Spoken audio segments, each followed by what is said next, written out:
ದೇವರ ಗುಡಿಯಂತೆ ವೇದದ ನುಡಿಯಂತೆ ನಾದದ ಅಲೆಯಂತೆ ಪ್ರೇಮವು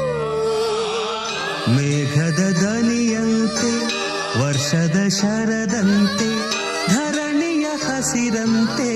ಪ್ರೇಮ